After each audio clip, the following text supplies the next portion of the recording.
with a great big soul. He lays down a beat like a ton of coal.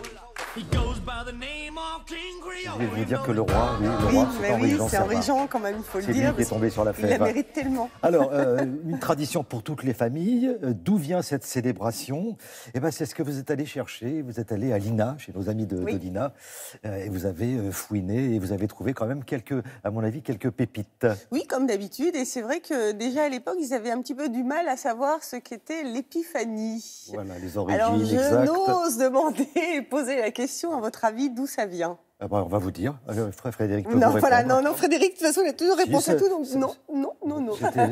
Ah, les rois, Évidemment, voilà, Les rois- c'est ça. les rois mages, Évidemment, oui. ça commémore la visite des trois rois mages, le jour de la naissance de Jésus. Et ces trois rois mages, eh bien, ce sont Melchior, Gaspard et Balthazar. Voilà. Alors, jusque-là, on a bon. Hein. jusque-là, tout va bien. Alors, c'est autour du XIIIe et XIVe siècle seulement que les gâteaux vont arriver et que la tradition de l'enfant le plus jeune qu'il aille sous la table viendrait aussi du XIVe siècle. Et puis, évidemment, la fève, une fois qu'il aura trouvé la fève, deviendra le roi ou la reine. Et ce n'est qu'en 1875 que la fève, la vraie fève, sera remplacée par la fève en porcelaine. Donc, vous allez voir qu'à l'époque déjà, on respectait les traditions sans trop savoir ce que ça signifiait. Mais après tout, c'était pas grave.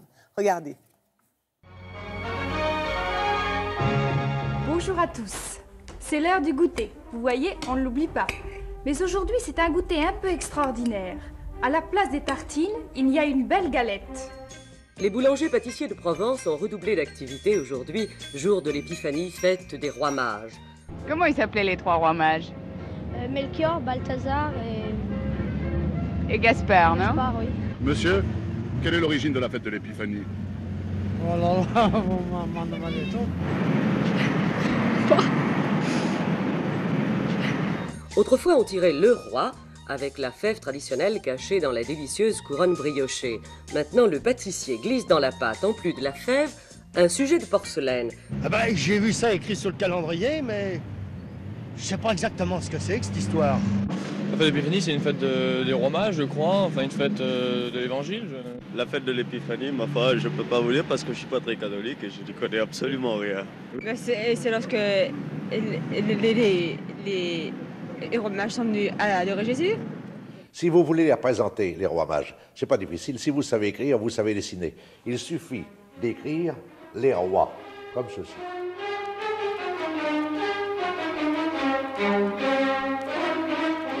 La fête des rois, qu'est-ce que c'est pour vous? La fête des rois, mais je vois pas trop.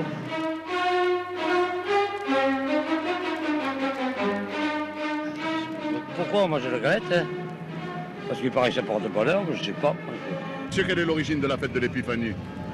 Oh, alors ça, l'épiphanie, je ne connais pas du tout. C'est lié à la mort de Louis XVI.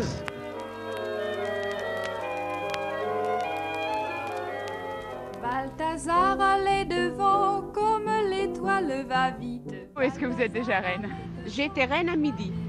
Et est-ce que vous avez choisi votre mari pour roi? Oh, bien sûr que non. Moi non.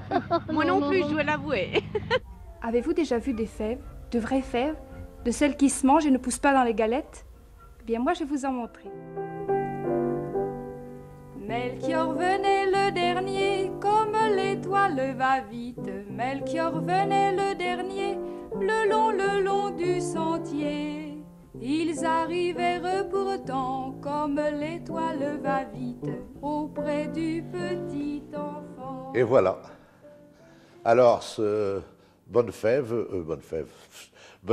des rois et bon cadeau. Et n'oubliez surtout pas que les bons cadeaux, ce sont ceux que l'on fait. Bonsoir.